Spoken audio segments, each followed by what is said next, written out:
Bonjour, je m'appelle Tiffaine, j'ai 26 ans. Je suis doctorante en lettres classiques et je suis partie en 2014-2015 aux Philippines avec mon mari Arnold comme volontaire bambou à Tuguegarao City, Cagayan Valley. Être bambou, c'est être un volontaire enfant du Mékong. On nous répète pendant la formation, un bambou, c'est ceux qui plient mais qui ne rompent pas. On aurait pu faire un an en France, on y a pensé aussi avec des associations comme Oasis dans les cités ou ce genre de choses. Mais on voulait aussi partir à l'étranger pour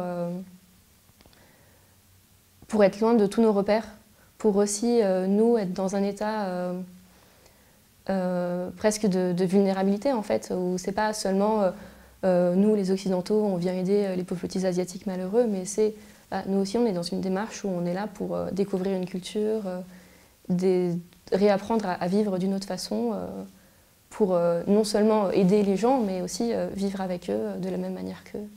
Une des grosses tâches des coordinateurs de centre dans l'année, c'est de recruter la prochaine promotion d'étudiants qui va entrer au centre pour entrer à l'université.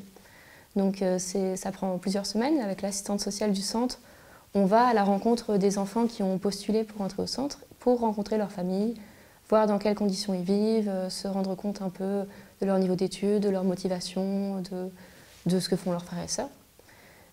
Donc c'est un moment très très intense et c'est là qu'on rencontre vraiment les jeunes qui vont devenir filleuls enfants de Mékong, avec qui on va être amenés à vivre plusieurs mois.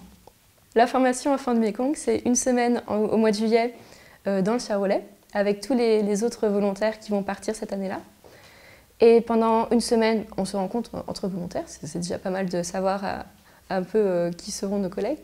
Mais on rencontre aussi également les gens qui travaillent au siège toute l'année pour enfants de Mékong.